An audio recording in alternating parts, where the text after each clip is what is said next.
សូមអញ្ជើញលោកអ្នកនាងចុច like ឬចុច subscribe ដើម្បីទទួលបានព័ត៌មានថ្មីទាន់ហេតុការណ៍និងទស្សនាវីដេអូផ្សេងៗទៀតបានគ្រប់ពេលវេលានាងសំនៀងថាតើ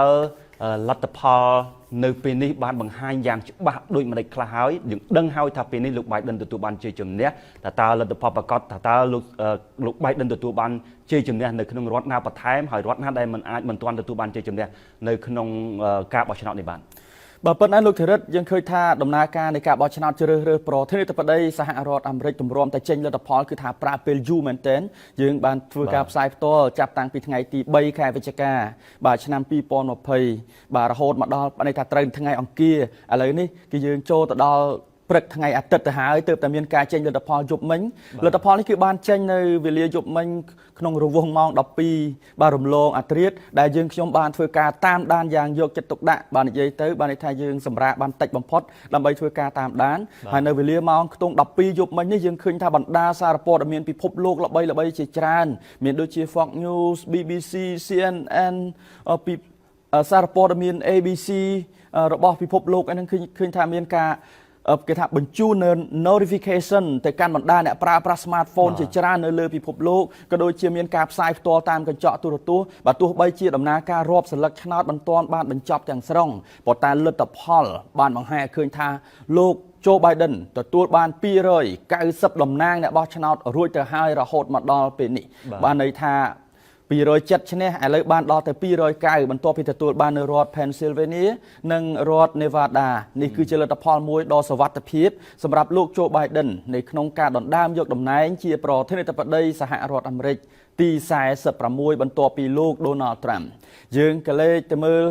លទ្ធផលនៅលើ Fox News តែរហូតមកដល់ពេលនេះលទ្ធផលបានដំណើរការវិវត្តនិងមានការប្រែប្រួលយ៉ាងណាយើងបានមើលឃើញយ៉ាងច្បាស់ថានៅលើ Fox News បានបង្ហាញឲ្យឃើញថារដ្ឋ Pennsylvania ដែលមានតំណាងអ្នកបោះឆ្នោតចំនួន20ដែលបានប្រែពណ៌ពីផ្កាឈូកដ៏គួរឲ្យភ្ញាក់ផ្អើលទៅកាន់ពណ៌ផ្ទៃមេឃអស់រយៈពេលជាច្រើនម៉ោងឥឡូវនេះគឺបានប្រែពណ៌ទៅជាពណ៌ខៀវបាទ solid blue Pennsylvania បាទពណ៌ខៀវច្បាស់តែម្ដងចំណែកឯរដ្ឋ Nevada ដែលមានតំណាងអ្នកបោះឆ្នោតចំនួន6ដែលបាននៅត្រឹងពណ៌ផ្ទៃមេឃអស់រយៈពេលដ៏យូរហើយក៏ជារដ្ឋដែលជាក្តីសង្ឃឹមរបស់លោក Joe Biden និងលោក Donald Trump នោះឥឡូវនេះក៏បានប្រែពណ៌បាទទៅជាពណ៌រដ្ឋដែលមានពណ៌ខៀវផងដែរទូរទស្សនិកជនរដ្ឋ Nevada ដែលមានតំណាងអ្នកបោះឆ្នោតចំនួន6តំណាងអ្នកបោះឆ្នោតនោះដំបូងឡើយគឺមានពណ៌ផ្កាឈូកទេក្រោយមកបដូរទៅជាផ្ទៃមេឃឥឡូវចុងក្រោយបានប្រែទៅជាពណ៌ខៀវច្បាស់បានន័យថាតំណាងអ្នកបោះឆ្នោតទាំង6នៅ Nevada គឺបានទៅលើលោក Joe Biden Pennsylvania ក៏បានទៅលើលោក Joe Biden ដែរទូរទស្សនិកជនឥឡូវយើងមើលនៅលើផែនទី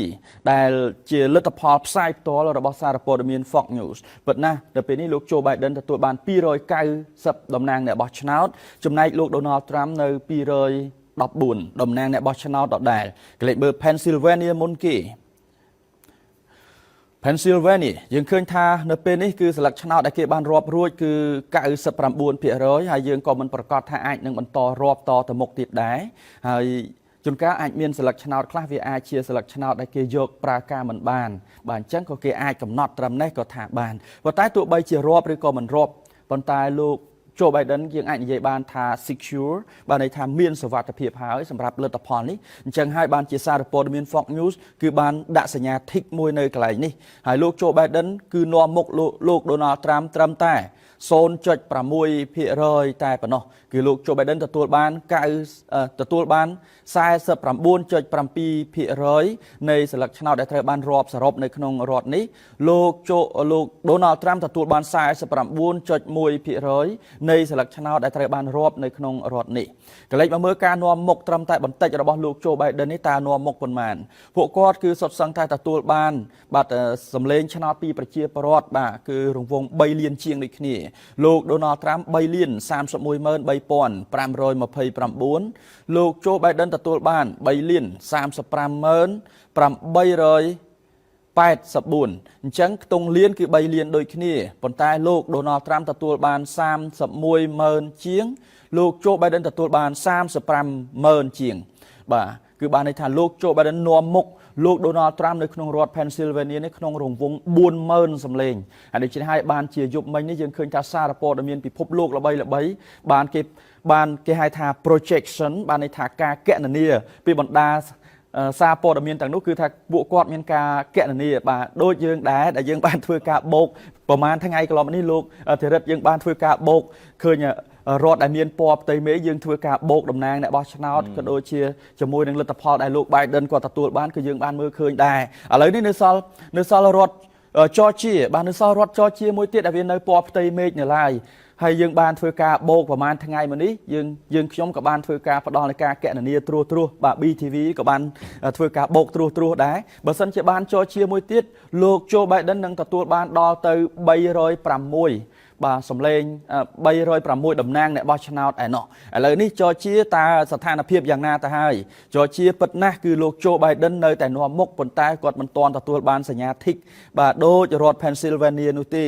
បាទន័យថាឥឡូវនេះលោកដំណើរការរាប់ស្លឹកឆ្នោតទំនងជាមិនទាន់ផ្អាកទេគឺថានៅតែបន្តរាប់ទៀតជួនកាលអាចដូរទៅលោក Donald Trump វិញក៏ថាបានប៉ុន្តែសង្ឃឹមតិចមែនទែនដោយសារតែស្លឹកឆ្នោតដែលគេបានរាប់រួចគឺ99%ទៅហើយលោកធិរិតឥឡូវនេះយើងឃើញថាលោក Joe Biden ទទួលបាន49.5% បាទនៃសម្លេងឆ្នោតរាប់រួចលោក Donald Trump ទទួលបាន 49.3% នៃសម្លេងឆ្នោតដែលបានរាប់រួចលោក Donald Trump ទទួលបាន 2,045,4,729 លោក Joe Biden ទទួលបាន 2,046,3889 2លានដូចគ្នាប៉ុន្តែលោក Joe Biden ទទួលបាន 46,000 ជាងលោក Donald Trump គឺ 45,000 ជាងបានន័យថាលោក Joe Biden នាំមុខក្នុងរង្វង់ 10,000 សម្លេងបាទឆ្នោតរបស់ប្រជាពលរដ្ឋនៅក្នុងរដ្ឋ Georgia ដោយទេសនិកជនបានដឹងហើយថានៅក្នុងរដ្ឋមួយបើសិនជាបេក្ខជនប្រធានាធិបតីរូបណាទទួលបានសម្លេងឆ្នោតពីប្រជាពលរដ្ឋច្រើនជាងគេបាទតំណាងអ្នកបោះឆ្នោតនៅក្នុងរដ្ឋនោះគឺនឹងទទួលបានទៅលើអ្នកឈ្នះទាំងអស់គឺថាគេអត់ចែកថាអ្នកបើសិនជាឈ្នះទៅឃើញអ្នកណានាំមុខអ្នកឈ្នះបានប្រមាណយកប៉ុណ្ណឹងហើយអ្នកចាញ់បានខ្លះក៏យកខ្លះគឺគេអត់ចែកអញ្ចឹងទេនេះគិតនៅក្នុង48រដ្ឋនៅក្នុងចំណោមរដ្ឋទាំង50របស់សហរដ្ឋអាមេរិកយើងលើកលែងរដ្ឋ Maine ហើយនិងរដ្ឋ Nebraska កន្លែងមើលរដ្ឋមួយទៀតគឺរដ្ឋ North Carolina ដែលនៅពណ៌ផ្កាឈូកនៅឡើយតើស្ថានភាពមានការប្រែប្រួលយ៉ាងណាពិតណាស់ទូរទស្សនិកជនឥឡូវនេះគេបានមើលឃើញរួចទៅហើយថានេះគឺលទ្ធផលរដ្ឋដែលមានពណ៌ផ្កាឈូកនេះទោះបីជាលោក Donald Trump ទទួលបានក៏ដោយក៏លោកមិនមានសង្ឃឹមទទួលបានជ័យជំនះត្រឡប់មកវិញដែរពីព្រោះថាលោក Joe Biden បាន290តំណាងអ្នកបោះឆ្នោតទៅហើយ North Carolina នេះគឺនៅត្រឹម 50.1% ចូលលោក Trump ហើយ Joe Biden គឺ 48.7% សរុបជារួមយើងឃើញថាវាហាក់ដូចជាមានការផ្លាស់ប្ដូរយ៉ាងគំហុកតែម្ដងនៅការសម្រេចចិត្តរបស់ប្រជាពលរដ្ឋនៅឯខាងសហរដ្ឋអាមេរិក Flip State មានដូចជារដ្ឋ Wisconsin រដ្ឋ Michigan កាលពីឆ្នាំ2016រដ្ឋនេះបាទក៏ដូចជារដ្ឋ Arizona បាទរដ្ឋនេះបាទ3រដ្ឋនេះយើងបានមើលឃើញថាគឺបានទៅលើគណៈបកសាធារណរដ្ឋបានន័យថាពណ៌ក្រហមប៉ុន្តែនៅក្នុងអាណត្តិនេះយើងឃើញថាបានប្រែទៅជាពណ៌ខៀវអញ្ចឹងបានន័យថាការគ្រប់គ្រងរបស់ប្រជាពលរដ្ឋនៅ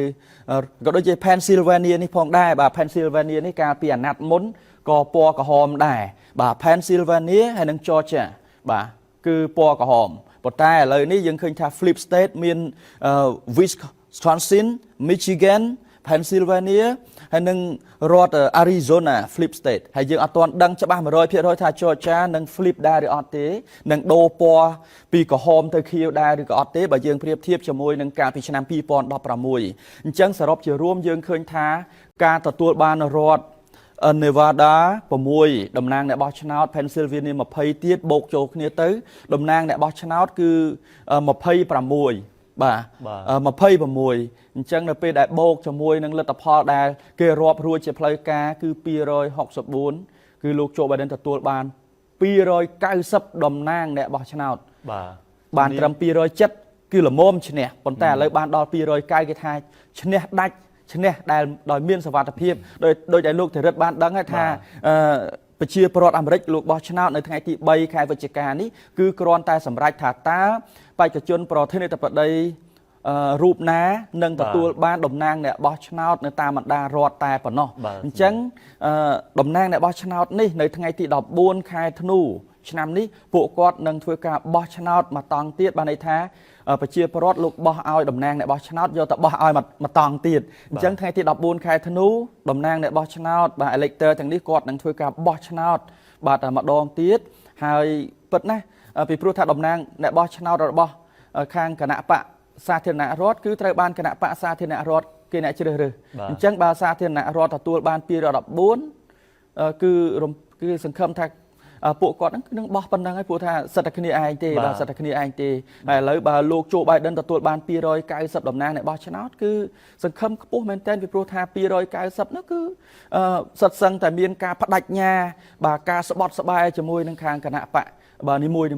អញ្ចឹងបើឥឡូវនេះគណៈបកប្រជាធិបតេយ្យទទួលបាន290តំណាងអ្នកបោះឆ្នោតហើយតំណាងអ្នកបោះឆ្នោតនោះគឺខ្លួនឯងអ្នកជ្រើសរើសហ្នឹងហើយអញ្ចឹងនៅពេលដែលថ្ងៃបោះឆ្នោតគេរំពឹងថា290នេះប្រកាសណាស់ថានឹងបោះឲ្យលោកโจ Biden វាធ្លាប់មានដែរតំណាងអ្នកបោះឆ្នោតដែលក្បត់ឆន្ទៈបកនិងក្បត់ឆន្ទៈប្រជាពលរដ្ឋប៉ុន្តែមិនច្រើនទេហើយឥឡូវនេះយើងឃើញថាបើទោះបីឧទាហរណ៍ថាអាចបាត់1បាត់2ឬក៏បាត់5ក៏លោកโจ Biden នៅតែមានសវត្ថិភាពបានន័យថាវានៅតែលើស270ដែលដូចជាលទ្ធផលជ័យជំនះដែរអញ្ចឹងនេះជាលទ្ធផលមួយដែលអាចថាពង្រឹងកាន់តែខ្លាំងសម្រាប់លោក Biden ព្រោះដូចតែសំនៀងបានលើកឡើងមិញអញ្ចឹងគឺថា270គឺឈ្នះហើយប៉ុន្តែឥឡូវនេះឡើងដល់290មានន័យថាលើសដល់ទៅខ្ទង់20ថែមទៀតហើយបើសិនជា Biden ឈ្នះចយជាមួយទៀតគឺឡើងដល់306ហើយមែនទេលោកសំនៀងដូច្នេះយើងឃើញថានេះជាលទ្ធផលដែលកាន់តែធ្វើឲ្យលោក Biden គេអាចនិយាយបានទៅឈ្នះបើឈ្នះចយជាមួយទៀតនិយាយជាភាសាខ្មែរតែឈ្នះភ្លុកទឹកភ្លុកដីនៅក្នុងការបោះឆ្នោតសំនៀងអាចបន្តនីតិវិធីនឹងទៀតហើយថាតើពេលណាដែលលោក Biden នឹងមកកាន់តំណែងនៅក្នុងសេតវិមានរស់នៅលើសេតវិមានហើយធ្វើការនៅពីទីនេះមកបាទពិតណាស់យើងឃើញថានេះគឺជាលទ្ធផលមួយដែលវាហាក់ដូចជាបើសិនជាលោកโจ Biden ទទួលបានរដ្ឋចរចាមួយទៀតយើងអាចមើលឃើញថាលទ្ធផលហ្នឹងគឺវាហាក់ដូចជាប្រហាក់ប្រហែលជាមួយនឹងលទ្ធផលដែលលោក Donald Trump ទទួលបានកាលពីឆ្នាំ2016អញ្ចឹងពីព្រោះថាកាលពីឆ្នាំ2016លោក Donald Trump ទទួលបានក្នុងរង្វង់ជាង300តំណាងអ្នកបោះឆ្នោតដូចគ្នាបាទក្នុងរង្វង់លើសពី300ដូចគ្នានេះយើងនិយាយថាបើសិនជាលោកโจ Biden ទទួលបានចរចាមួយទៀតណាបាទប៉ុន្តែបើទោះបីជាមិនទទួលបានលទ្ធផលយើងបានមើលឃើញហើយឥឡូវនេះគឺโจ Biden ទទួលបានដល់តែ290ឯណោះឥឡូវនេះគឺនិយាយទៅបើទោះបីយើងនៅនិយាយរដ្ឋដែលគេមិនទាន់បានសម្រេចប៉ុន្តែ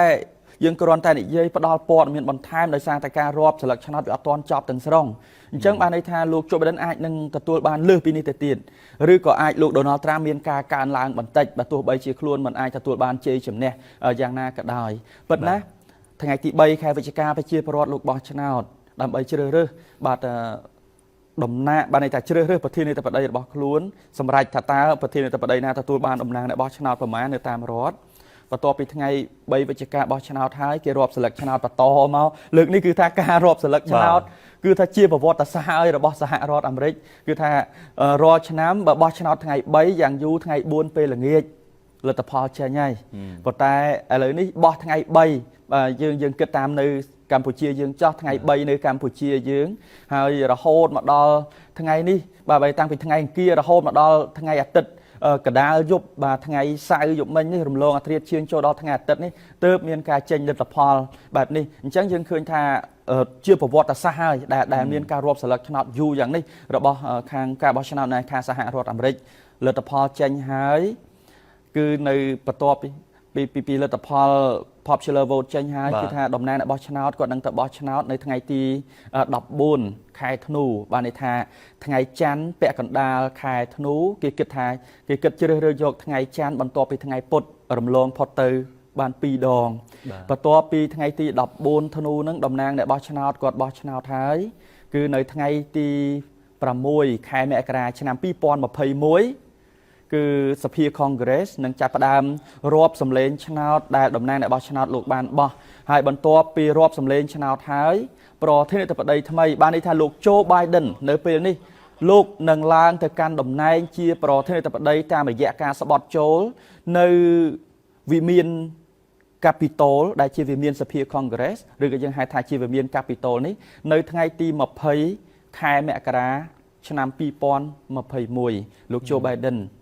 នឹងជាប្រធានាធិបតីទី46របស់សហរដ្ឋអាមេរិកបន្ទាប់ពីលោក Donald Trump បានកាន់តំណែងត្រឹមតែ1អាណត្តិបាទអរគុណសំនៀងនេះជាលទ្ធផលមួយដែលសំនៀងបានលើកឡើងអំពីការវិវត្តដែលពេលនេះលោក Biden ទទួលបាន290តំណែងអ្នកបោះឆ្នោតហើយនិងនីតិវិធីដែលលោក Biden នឹងទៅកាន់តំណែងជាប្រធានាធិបតីនាពេលខាងមុខសំនៀងឆ្លេះបន្តិចទៀតនឹងសួរសំនៀងបន្ថែមដោយសារយើងបែរមកកាន់ការលើកឡើងរបស់លោក Trump បន្តិចក្រោយពីលោក Biden ទទួលបានជ័យជំនះនៅក្នុងការបោះឆ្នោតលោក Trump បានសរសេរនៅបណ្ដាញសង្គម Twitter របស់ខ្លួនស្របពេលដែលលោក Biden ប្រកាសពីជ័យជំនះរបស់ខ្លួនលោក Trump បានសរសេរថា I won this election by a lot មានន័យថាខ្ញុំបានទទួល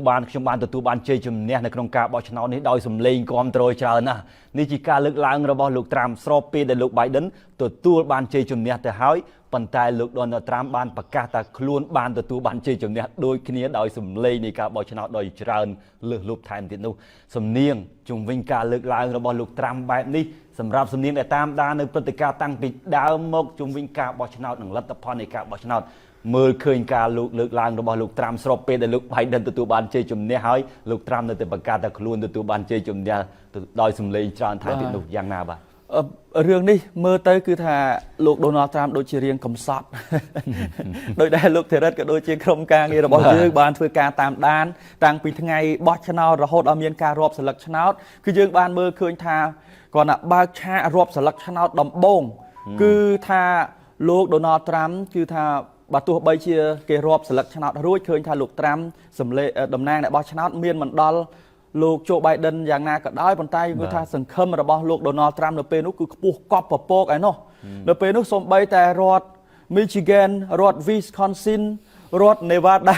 គឺមានពណ៌ផ្កាឈូករួចទៅហើយនៅពេលនោះលោកធរិតមិនចឹងបាទដល់ពេលឥឡូវនេះវាទៅជាកលាប់ចាក់អញ្ចឹងនៅពេលនោះខ្ញុំរាប់ដែរបូកទាំងរ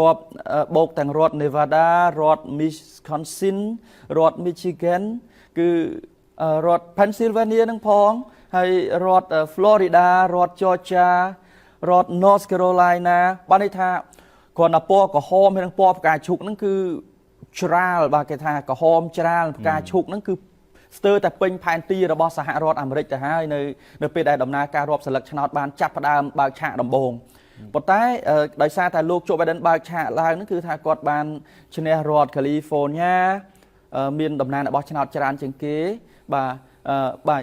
រដ្ឋផ្កាឈូកពីដំបូងនោះមានដល់រដ្ឋ Texas ទៀតបាទតែគ្រាន់តែថាលោក Trump គាត់ឈ្នះនៅរដ្ឋ Texas ដែលមានតំណែងអ្នកបោះឆ្នោតដល់ទៅ38រៀងខ្លាំងដែរបាទរៀងសង្ឃឹមដែរហ្នឹងពីដំបូងគឺបានរដ្ឋ Texas ហើយបានរដ្ឋ Florida បាទដែលមានតំណែងអ្នកបោះឆ្នោតបាទដល់ទៅ29នៅពេលនោះអញ្ចឹងយើងឃើញថាសង្ឃឹមគឺថាខ្ពស់កប់ពពកហើយយើងក៏បានធ្វើការបូកលេងត្រួសជាមួយគ្នាគេហៅថា projection របស់ទូរទស្សន៍ព័ត៌មាន BTV ហ្នឹងគឺយើងបានមើលឃើញថា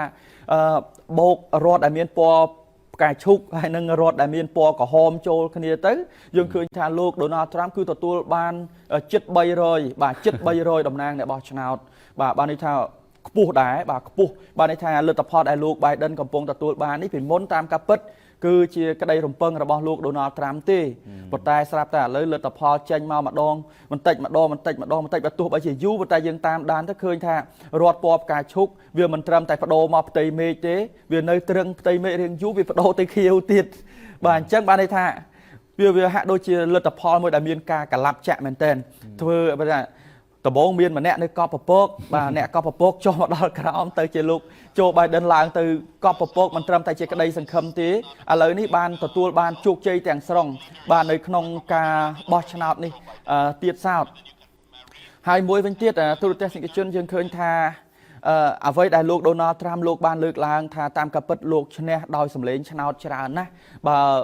មើលទៅអ្វីដែលជាការអះអាងរបស់លោក Donald Trump កន្លងមកលោកធរិតយើងតាមដានប្រហែលថ្ងៃកន្លងនេះយើងបានដឹងហើយថាអ្វីដែលជាឧបសគ្គធំបំផុតសម្រាប់លោក Donald Trump នៅក្នុងការបោះឆ្នោតអាណត្តិនេះគឺ សំឡេងឆ្នោតដែលទទួលបានពីប្រជាពលរដ្ឋបោះមុនថ្ងៃបោះឆ្នោតចូលមកដល់ early voting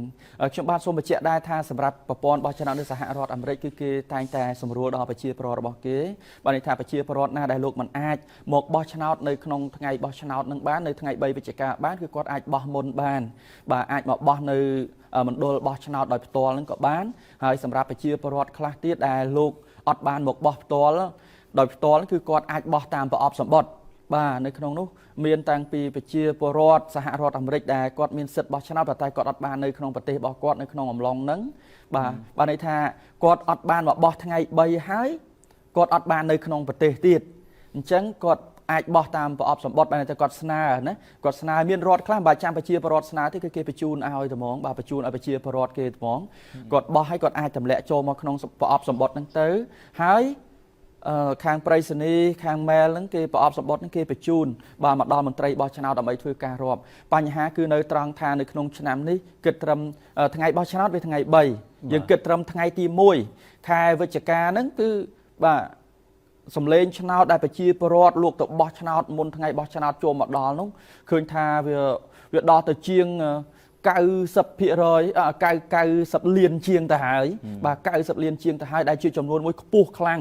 ហើយលោកโจ Biden គឺគាត់សង្ឃឹមហើយជោគជ័យរបស់លោកโจ Biden នេះគឺទទួលបានភាគច្រើនបំផុតបាទគឺពីសម្លេងឆ្នោតដែលប្រជាពលរដ្ឋបានបោះមុនថ្ងៃកំណត់នឹងតែម្ដងអញ្ចឹងសម្លេងឆ្នោតដែលយើងបានមើលឃើញថាលោកDonald Trump នាំមុខដំបូងនោះគឺជាសម្លេងឆ្នោតដែលគេមកបោះផ្ទាល់នៅការិយាល័យប៉ុន្តែការរាប់ស្លឹកឆ្នោតគេមិនរាប់តែអ្នកដែលគេបោះផ្ទាល់នៅការិយាល័យដែលបានអ្នកដែលបានមកបោះនៅថ្ងៃ3ហ្នឹងឯណាគឺគេរាប់បញ្ចូលទាំង90លានជាងបាទឬក៏ថាទម្រាំដល់ថ្ងៃ3វាអាចចូលដល់ខ្ទង់រង្វង់100លានដែរបាទគេរាប់ទាំងដល់ពេលស្លឹកឆ្នោតមកក្រោយដែលគេរាប់បន្តបន្ទាប់ហ្នឹងគឺថាលោកโจ Biden នាំមុខតែម្ដងចាប់ផ្ដើមប្រែពណ៌ពីផ្កាឈូកបាទរដ្ឋដែលមានពណ៌ផ្កាឈូកប្រែមកផ្ទៃមេឃចេញពីផ្ទៃមេឃឡើងទៅខៀវតែម្ដងអញ្ចឹងនៅក្នុងដំណាក់កាលនៃការរាប់សម្លេងឆ្នោតដែលគេបោះមុនកាលកំណត់នេះលោកធីរិតយើងដឹងហើយថាលោក Donald Trump គាត់ឡាំប៉ាយ៉ាងម៉េចគាត់បានមើលឃើញថាសម្លេងឆ្នោតដែលបោះមុនកាលកំណត់នេះគឺមានការបញ្ជូនមកវាមានសភាពយឺតយ៉ាវបាទក្នុងការបោះឆ្នោតអាណត្តិមុនវាមានរដ្ឋតិចតួចទេដែលអនុញ្ញាតឲ្យមានការរាប់ស្លឹកឆ្នោតដែលបោះមុនថ្ងៃកំណត់នេះបាទប្រើពេលយូរថ្ងៃប៉ុន្តែបើមានរដ្ឋភាគច្រើននៅសហរដ្ឋអាមេរិកអ្នកបោះមុនថ្ងៃកំណត់ហ្នឹងបាទអ្នកបោះមុនថ្ងៃកំណត់ពិសេសអ្នកបោះតាមប្រអប់សម្បត្តិតាមប្រៃសណីហ្នឹងគឺបោះពីចម្ងាយក៏បោះទៅចោះប៉ុន្តែធ្វើយ៉ាងណាបញ្ជូនមកឲ្យតាន់ពេលគេរាប់ស្លឹកឆ្នោតបាទនៅក្នុងអំឡុងនៃការរាប់ស្លឹកឆ្នោតហ្នឹងឲ្យដំណើរគេដែលគេបោះនៅផ្ទាល់នឹងកន្លែងហ្នឹងដែរប៉ុន្តែសម្រាប់ឆ្នាំនេះយើងឃើញថាសម្លេងឆ្នោតប្រជាពលរដ្ឋដែលបោះតាមប្រអប់សម្បត្តិហ្នឹងដែលបញ្ជូនមកគឺថាត្រូវបានពន្យាពេលយូរមែនតើហើយដោយសារតែមានការអនុញ្ញាតពីតុលាការកំពូលគេថា Supreme Court របស់សហរដ្ឋអាមេរិកផងអញ្ចឹងហើយលោក Donald Trump បានលើកឡើងថាការដឹកជញ្ជូនការរាប់ប្រើរយៈពេលយូរនេះវាផ្ដល់ឱកាសនិងផ្ដល់លទ្ធភាពកាន់តែច្រើនសម្រាប់ការលួចបន្លំស្លឹកឆ្នោតអញ្ចឹងហើយបានជាលោកបានលើកឡើងថាតាមការពិតលោកឈ្នះសម្លេងឆ្នោតប្រជាពលរដ្ឋច្រើនណាស់នៅពេលនេះហើយជោគជ័យតាមការពិតគឺជារបស់លោកទេគឺលោកបានមើលឃើញនៅចំណុចនេះហើយប៉ុន្តែឥឡូវនេះលោក Donald Trump យើងឃើញថាគាត់បានសរសេរលើ Twitter គាត់អត់ពេញចិត្តបាទអត់ពេញចិត្តនៅលទ្ធផលនេះទេបាទអត់ពេញចិត្តលទ្ធផលនេះទេហើយឥឡូវនេះម៉ោងនេះលោក Donald Trump គាត់អត់នៅក្នុងសេតវិមាន White House ដោយថ្ងៃបោះឆ្នោតនឹងរាប់ស្លឹកឆ្នោតដំបូងទេឥឡូវគាត់កំពុងវាយកូនគោលហើយទទួលបាននៅដំណឹងនេះបាទអរគុណសំនៀងយើងឃើញថានេះជាលទ្ធផលមួយគួរឲ្យចាប់អារម្មណ៍ស្របពេលដែលលោក Donald Trump បន្តបដិសេធលទ្ធផលនៃការបោះឆ្នោតយើងឃើញថាលទ្ធផលបោះឆ្នោតគឺបានទៅលើលោក Biden ហើយដែលទទួលបានជ័យជំនះហើយរឿងដែលសំខាន់ដោយលោកសំនៀងបានលើកឡើងមុននេះបន្តិចចឹងត្រាំតែងតែឡាំប៉ារឿងរ៉ាវនៃការអ្នកបោះឆ្នោតមុននេះដែលតែងតែបដិសេធកន្លងមកហើយយើងឃើញថាលោក Biden ឯនេះក៏ចង់ឲ្យមានការរាប់ស្លឹកឆ្នោតឲ្យទាល់តែអស់ហើយលោកត្រាំតែងតែបដិសេធថាឈប់រាប់ស្លឹកឆ្នោតឲ្យជាដើមក៏ប៉ុន្តែលទ្ធផលចុងក្រោយបានបង្ហាញហើយថាលោក Biden ទទួលបានតំណាងអ្នកបោះឆ្នោតរហូតដល់290នាពេលបច្ចុប្បន្នបើ Biden ឈ្នះចរជាមួយទៀតគឺឡើងដល់306ដែលជាលទ្ធផលនៃជ័យជំនះដ៏ធំមួយសម្រាប់លោក Biden ស្របពេលដែលលោក Trump កំពុងតែឡាំប៉ាបដិសេធនៃលទ្ធផលនៃការបោះឆ្នោតនៅពេលដែលលោក Biden ទទួលបានជ័យជំនះហើយនោះ ពីពិភពលោកមេដឹកនាំពិភពលោកបានបង្ហាញសារអបអរលោក Biden បាត់ទៅហើយដែលអបអរទៅកាន់លោក Biden ដែលទទួលបានជ័យជំនះនៅក្នុងការបោះឆ្នោតដោយយើងទៅមើលសារនៅលើបណ្ដាញសង្គម Twitter របស់លោក Boris Johnson ដែលជានាយករដ្ឋមន្ត្រីអង់គ្លេសឯណោះក៏បានលើកឡើងតាក់ទងទៅនឹងការអបអរសាទរទៅនឹងលទ្ធផលនៃការបោះឆ្នោតរបស់លោក Biden នេះដែរដែលលោក Biden ទទួលបានជ័យជំនះលោកនាយករដ្ឋមន្ត្រីអង់គ្លេសលោក Boris Johnson បានលើកឡើងថា congratulations Joe Biden and Kamala Harris លោកចង់សម្ដៅថាអបអរសាទរ Biden ហើយនិង Harris ដែលបានទទួលបានជ័យជំនះនៅក្នុងការបោះឆ្នោតនេះជាការសាទរពីពិភពលោកដែលលោក Biden ទទួលបានអំពីលោក Boris Johnson ដែលជានាយករដ្ឋមន្ត្រីអង់គ្លេសហើយយើងក៏មានការលើកឡើងអំពីលោក Emmanuel Macron ដែលជាប្រធានាធិបតីរបស់បារាំងឯណោះក៏បានបង្ហាញនៅសារអបអរសាទរចំពោះលោក Biden ដែលទទួលបានជ័យជំនះលោក Macron បាននិយាយថា The Americans have chosen their president. Congratulations Joe Biden and Harris. We have a lot to do to overcome today a challenge. Let's work together. នេះជាការលើកឡើងរបស់លោក Emmanuel Macron នាយករដ្ឋសំទោសប្រធានាធិបតីបារាំងដែលលោកបានលើកឡើងថាប្រជាជនអាមេរិកបានជ្រើសរើសឲ្យប្រធានាធិបតីរបស់ពួកគេហើយអបអរ Biden អបអរ Harris ហើយយើងនឹងបន្តការងារជាច្រើនទៀតសម្រាប់នៅបញ្ហាប្រឈមរបស់ពិភពលោកនេះពេលបច្ចុប្បន្នហើយនាំគ្នាធ្វើការទាំងអស់គ្នានេះជាការលើកឡើងរបស់លោក Emmanuel Macron ប្រធានាធិបតីរបស់បារាំងដែលអបអរចំពោះលទ្ធផលនៃការបោះឆ្នោតចំពោះលោក Biden ឥឡូវយើងបន្តទៅមើលលោក Barack Obama ដែលជាអតីតប្រធានាធិបតីរបស់សហរដ្ឋអាមេរិកហើយជាមនុស្សម្នាក់ដែលតែងតែចូលរួមឃោសនាឲ្យលោក Biden លោក Obama បានលើកឡើងថា Congratulations to my friend Joe Biden and Kamala Harris our next president and vice president of the United States នេះជាការលើកឡើងរបស់លោក Obama បានសម្ដែងនៅការសាទរចំពោះមិត្តរបស់ខ្ញុំគឺ Biden ហើយនិង Harris ហើយគឺជាប្រធានាធិបតីនៃសហរដ្ឋអាមេរិកនៅសម្រាប់អាណត្តិក្រោយមានន័យថាជាប្រធានាធិបតីផងជាអនុប្រធានាធិបតីផងអនុប្រធានាធិបតីគឺលោកស្រី Harris ដែលជាអនុប្រធានាធិបតីសម្រាប់អាណត្តិនេះលោក Biden គឺជាប្រធានាធិបតីរបស់អាមេរិកសម្រាប់អាណត្តិនេះហើយលោកមានសារជាច្រើនទៀតបន្ថែមទៅលើការលើកឡើងនៅក្នុងបណ្ដាញសង្គមរបស់លោកដែលបានអបអរសាទរទៅនឹងលទ្ធផលនៃការបោះឆ្នោតយើងបន្តទៅមើល Bill Clinton ដែលជាអតីតប្រធានាធិបតីរបស់អាមេរិកដែរ Bill Clinton បានលើកឡើងថា America has spoken and democracy have won. Now we have a president elect and vice president elect who will serve all our and bring us all together. Congratulations to Joe Biden and Kamala Harris on your momentous victory. Victory. នេះជាការលើកឡើងរបស់លោក Bill Clinton ដែលលោកបានលើកឡើងអំពីសហរដ្ឋអាមេរិកបាននិយាយហើយនឹងលើកឡើងអំពីប្រជាធិបតេយ្យដែលអ្នកប្រជាធិបតេយ្យជាអ្នកឈ្នះហើយឥឡូវនេះប្រធានាធិបតីរបស់យើងនិងអនុប្រធានាធិបតីបានជាប់ឆ្នោតហើយនឹងធ្វើការបម្រើហើយនឹងការសាមគ្គីគ្នារបស់សហរដ្ឋអាមេរិកបន្ថែមទៀតនៅក្នុងបរិបទដែលលោក Biden ហើយនឹងលោកស្រី Kamala Harris ដែលទទួលបានជ័យជំនះនៅក្នុងការបោះឆ្នោតនេះយើងឃើញថានេះជាសារអបអរសាទរជាបន្តបន្ទាប់ពីសំណាក់មេដឹកនាំពិភពលោកផងពីសំណាក់អ្នកដែលគ្រប់គ្រងអ្នកស្រឡាញ់លោក Biden ផងជាពិសេសគឺមន្ត្រីឬក៏អតីតប្រធានាធិបតីនៅក្នុងសហរដ្ឋអាមេរិកមានលោក Barack Obama មានលោក Bill Clinton ជាដើមសម្រាប់បរិបទពិភពលោកដោយលោក Boris Johnson ដែលជានាយករដ្ឋមន្ត្រីអង់គ្លេសលោក Emmanuel Macron ប្រធានាធិបតីបារាំងក៏បានអបអរសាទរស្របពេលដែលលោកDonald Trump កំពុងតែឡាំប៉ាស្រែកបដិសេធមិនទទួលស្គាល់លទ្ធផលនៃការបោះឆ្នោតនេះជារឿងរ៉ាវដែលកើតឡើងនៅសហរដ្ឋអាមេរិកសំនៀងបានមើលឃើញសារអបអរសាទរស្របពេលដែល Trump ឡាំប៉ាហើយអ្នកអបអរសាទរលោក Biden ក៏បន្តនៅតែមានដដែលដូចជាលោកសំនៀងបានឃើញលោកសំនៀងតាមដានព្រឹត្តិការណ៍នេះតើអ្វីជាការចាប់អារម្មណ៍របស់លោកសំនៀងនៅក្នុងបញ្ហានេះបាទខ្ញុំបាន តាមដានតាំងពីរំលងអត្រាតមកហើយបានមើលឃើញថាបន្ទាប់ពីលទ្ធផលបានបង្ហាញចេញមកមេដឹកនាំពិភពលោកបានបង្ហាញនៅការអបអរសាទរតាមបណ្ដាញទំនាក់ទំនងសង្គមដោយដែលអ្វីដែលលោកធរិតបានជម្រាបជូនដល់ទូរទស្សនិកជនអញ្ចឹងពិសេសគឺលោកបារ៉ាអូបាម៉ាបាទយើងលើកឡើងមកនេះគឺថាយកផ្នែកខ្លះបាទនៃសាររបស់លោកទេតែពិតគឺលោកបារ៉ាអូបាម៉ាអបអរសាទរទៅសេជាអត្ថបទតែម្ដងបាទអបអរសាទរចំពោះលោក Joe Biden និងលោកស្រី Kamala Harris បាទលោកស្រី Kamala Harris ហ្នឹងគឺពិសេសសម្រាប់សហរដ្ឋអាមេរិកណាលើកនេះគឺ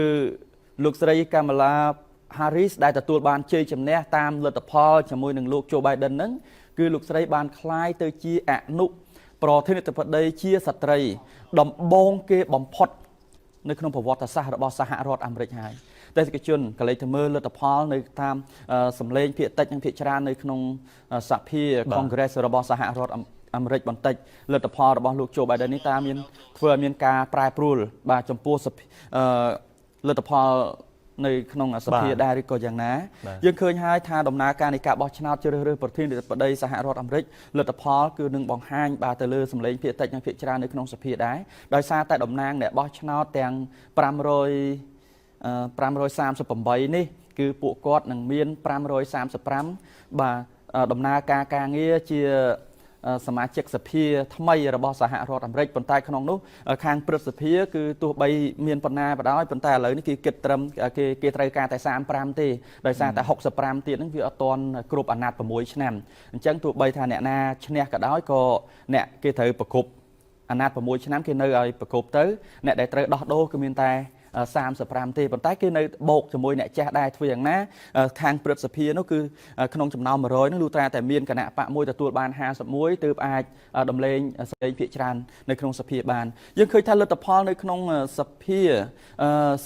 Senate Balance of Power នេះគឺជាលទ្ធផលផ្សាយផ្ទាល់ពីសារព័ត៌មាន Fox News គេគាត់បានបង្ហាញថានៅក្នុងព្រឹទ្ធសភាបាទគឺមានខាង Democrat ទើបតែទទួលបាន48ទេខាង Republic បានន័យថាប្រជាធិបតេយ្យក៏48សាធារណរដ្ឋក៏48បាទសម្លេងនៅក្នុងបានន័យថាសមាជិកព្រឹទ្ធសភាអត់ទាន់មានអ្នកណាម្នាក់ទទួលបាន51ទេបាទហើយមួយទៀតឥឡូវយើងចូលមកដល់ខាង House ខាងលទ្ធផលនៅក្នុងសភាជាន់ទាបបាទ House of Representatives វិញខាង Republic ក៏ទទួលបាន195ហើយខាង Democrat ក៏ទទួលបាន214អត់ទាន់មានអ្នកណាម្នាក់ទទួលបាន218ទេអញ្ចឹងទស្សនិកជនដូចជាម្សិលមិញខ្ញុំបាននិយាយលំអិតដែរឥឡូវសូមរំលឹកបន្តិចសម្រាប់តំណាងអ្នកបោះឆ្នោតគឺ538បាទអញ្ចឹងគេអត់គិតរដ្ឋធានី Washington DC ទេអញ្ចឹងតំណាងអ្នកបោះឆ្នោតដែលនៅសល់ចំនួន535ពួកគាត់នឹង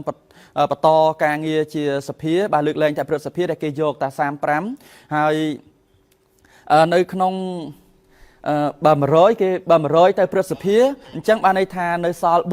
435គឺនៅក្នុង House នៅក្នុងសភាជាន់ទាបហើយអញ្ចឹង435នេះអ្នកអាចទទួលបានសម្លេងភាគច្រើន50បូក1គឺលុះត្រាតែទទួលបានបាទ218នាក់បាទ218នាក់បាទទើបអាចសម្លេងភាគច្រើនតែឥឡូវ Democrat នាំមុខបាទបើទោះបីជាអត់ទាន់ទទួលបាន218ប៉ុន្តែយើងឃើញថាដូចជាមិនសូវជាពិបាកប៉ុន្មានទេលោកធិរិតដោយសារតែ218ឥ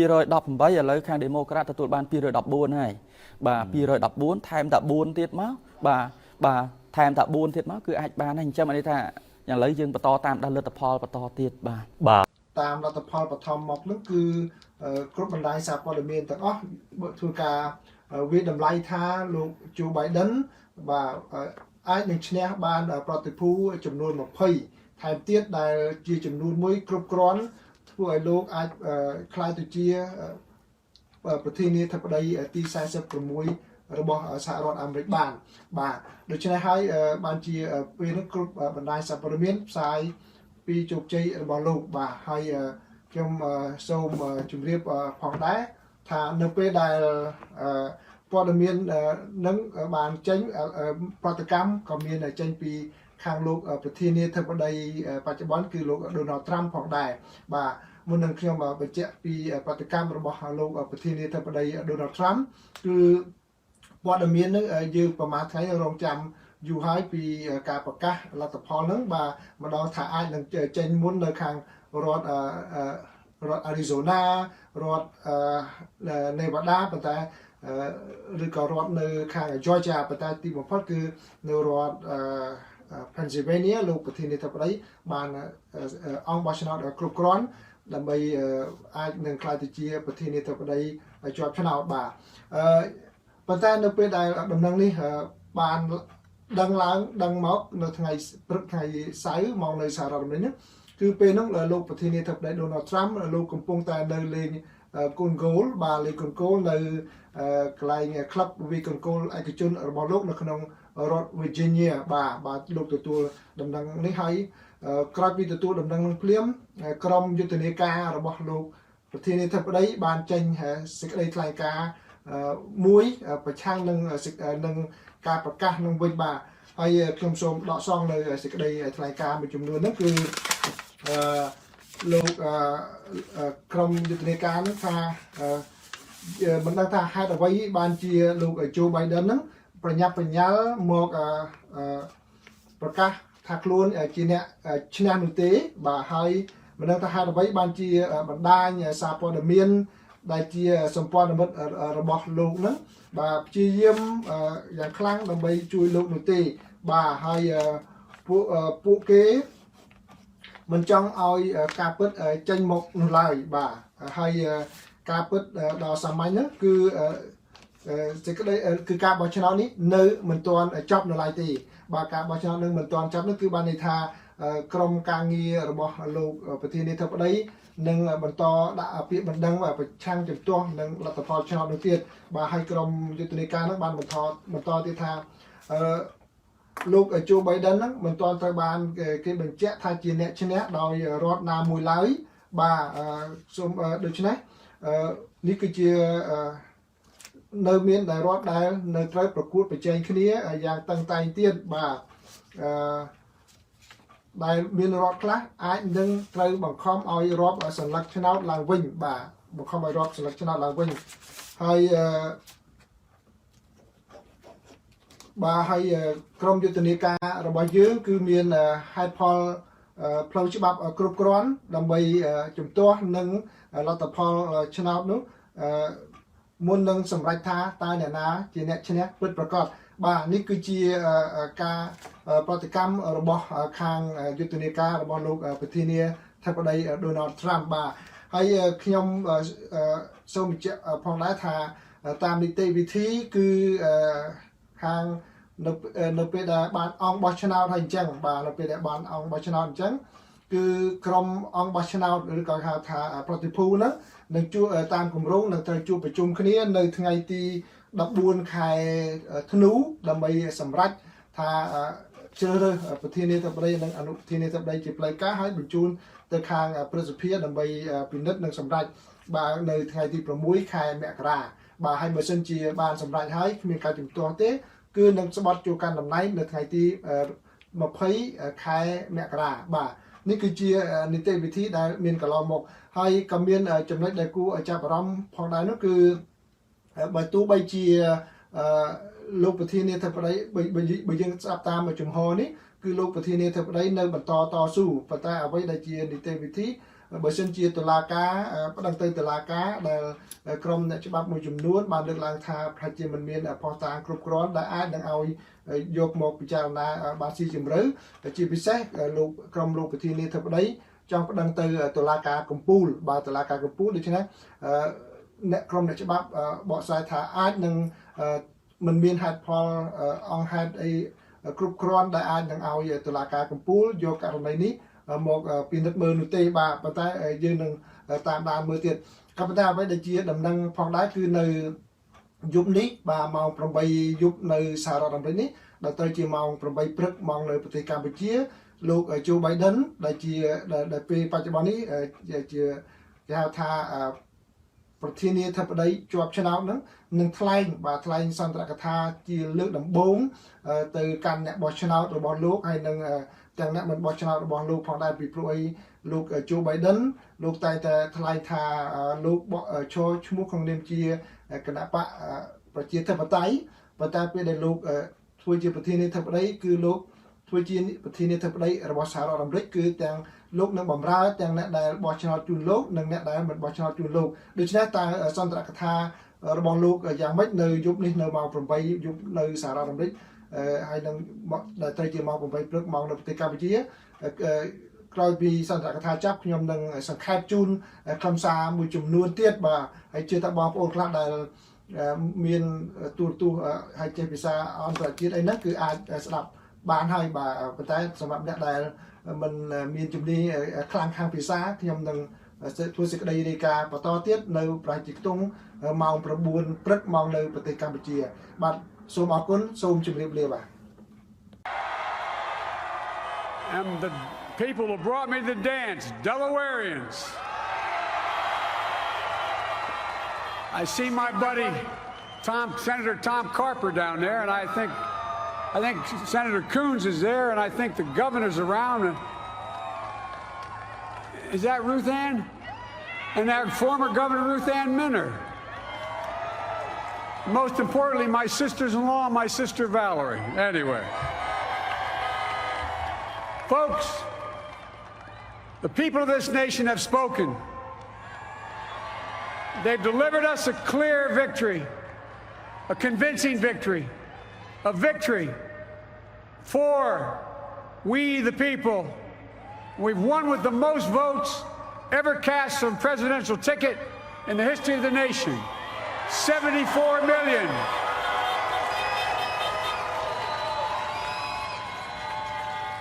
What I must admit has surprised me.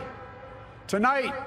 we're seeing all over this nation, all cities and all parts of the country, indeed across the world, an outpouring of joy, of hope, renewed faith in tomorrow, bring a better day. And I'm humbled by the trust and confidence you've placed in me. I pledge to be a president who seeks not to divide, but unify, who doesn't see red states and blue states, only sees the United States. And work with all my heart, with the confidence of the whole people, to win the confidence of all of you. And for that is what America, I believe, is about. It's about people.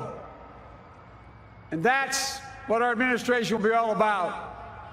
I sought this office to restore the soul of America, to rebuild the backbone of this nation, the middle class, and to make America respected around the world again, and to unite us here at home. It's the honor of my lifetime that so many millions of Americans have voted for that vision. And now, the work of making that vision is real. It's a task, the task of our time. Folks, as I said many times before, I'm Jill's husband. And I would not be here without her love and tireless support of Jill and my son Hunter and Ashley, my daughter, and all our grandchildren and their spouses and all our family. They're my heart. Jill's a mom, a military mom, an educator. And she has dedicated her life to education. But teaching isn't just what she does, it's who she is. For American educators, this is a great day for y'all. You're going to have one of your own in the White House. And Jill's going to make a great First Lady. I'm so proud of her.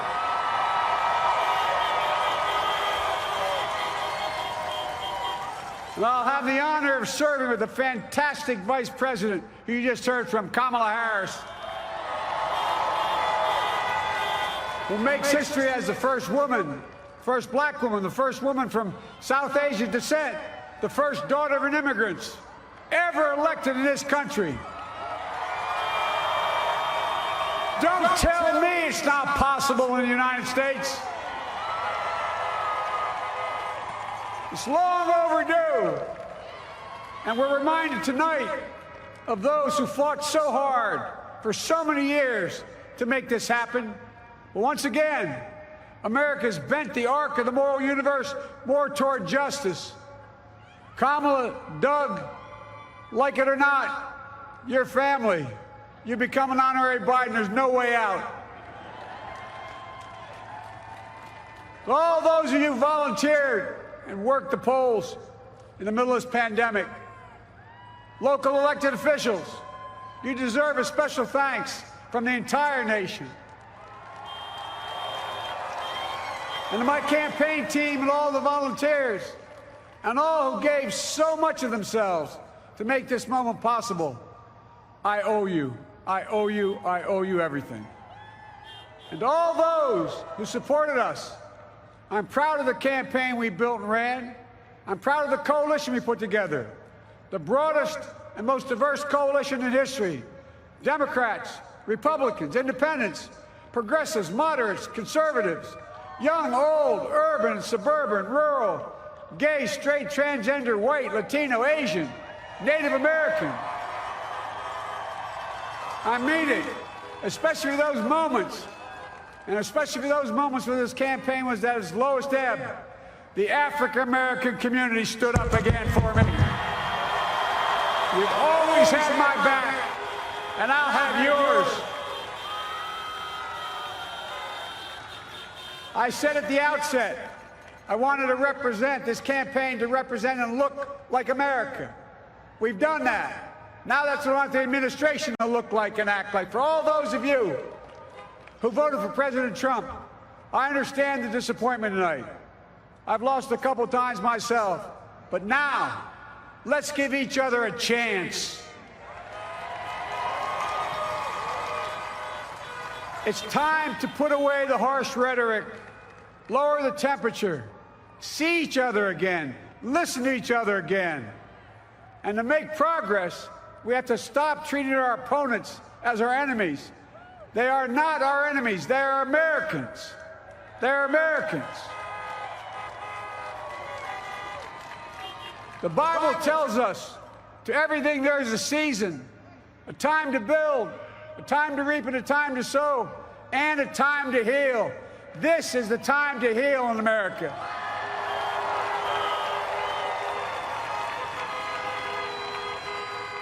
Now this campaign is over.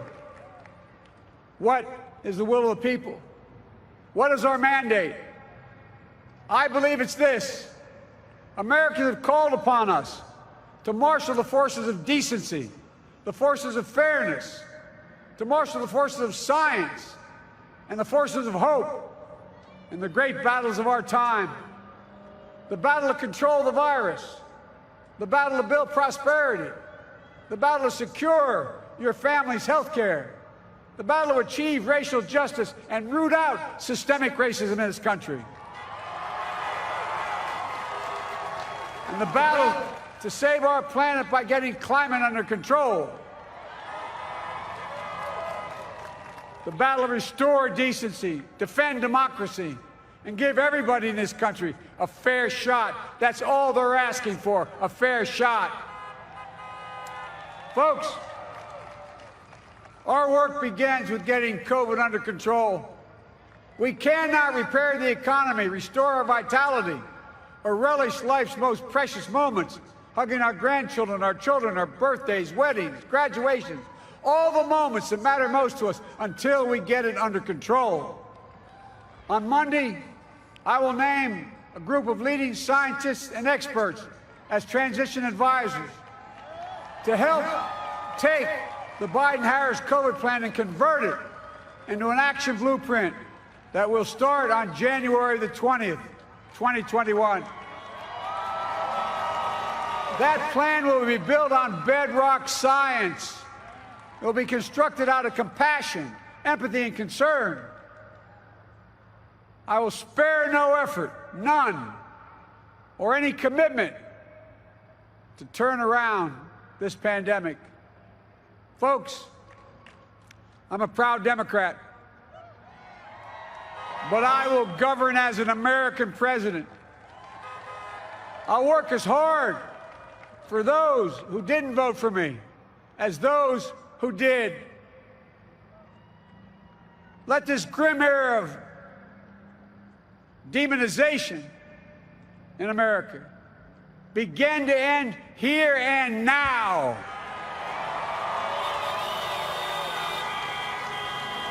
The refusal of Democrats and Republicans to cooperate with one another, it's not some mysterious force beyond our control. It's a decision, a choice we make. And if we can decide not to cooperate, then we can decide to cooperate. And I believe that this is part of the mandate given to us from the American people. They want us to cooperate in their interest. And that's the choice I'll make. And I'll call on Congress, Democrats and Republicans alike, to make that choice with me. The American story is about slow yet steadily widening the opportunities in America. And make no mistake, too many dreams have been deferred for too long. We must make the promise of the country real for everybody, no matter their race, their ethnicity, their faith, their identity, or their disability. Folks, America has always been shaped by inflection points, by moments in time where we've made hard decisions about who we are and what we want to be. Lincoln in 1860, coming to save the Union. FDR in 1932, promising a beleaguered country a new deal. JFK in 1960, pledging a new frontier. And 12 years ago, when Barack Obama made history, he told us, yes, we can. Well, folks, we stand at an inflection point. We have an opportunity to defeat despair, to build a nation of prosperity and purpose. We can do it. I know we can. I've long talked about the battle for the soul of America. We must restore the soul of America. Our nation is shaped by the constant battle between our better angels and our darkest impulses. And what presidents say in this battle matters. It's time for our better angels to prevail. Tonight, the whole world is watching America. And I believe at our best, America is a beacon for the globe. We will lead not only by the example of our power, but by the power of our example. I've always believed, many of you heard me say it, I've always believed we can define America in one word: possibilities. That, in America, everyone should be given an opportunity to go as far as their dreams and God-given ability will take them. You see, I believe in the possibilities of this country. We're always looking ahead to an America that's freer and more just, ahead to an America that creates jobs with dignity and respect, ahead of America that cures diseases like cancer and Alzheimer's, ahead to an America that never leaves anyone behind, ahead of America that never gives up, never gives in. This is a great nation. It's always been a bad bet to bet against America. We're a good people. This is the United States of America, and there's never been anything we've been not able to do when we've done it together. Folks, in the last days of the campaign, I began thinking about a hymn that means a lot to me and my family, particularly my deceased son, Bo. It captures the faith that sustains me and which I believe sustains America. And I hope it can provide some comfort and solace to 230,000 Americans who've lost a loved one to this terrible virus this year. My heart goes out to each and every one of you. Hopefully this hymn gives you solace as well. And it goes like this: and he will raise you up on eagle's wings, bear you on the breath of dawn, and make you to shine like the sun, and hold you in the palm of his hand. And now together, on eagle's wings, we embark on the work that God and history have called upon us to do, with full hearts and steady hands, with faith in America and in each other. with love of country, a thirst for justice. Let us be the nation that we know we can be, a nation united, a nation strengthened, a nation healed. The United States of America, ladies and gentlemen, there's never been anything we've tried we've not been able to do. So remember,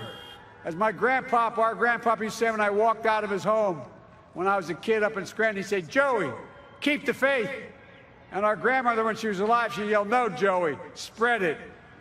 Spread the faith. God love you all. May God bless America, and may God protect our troops." Thank you, thank you, thank you.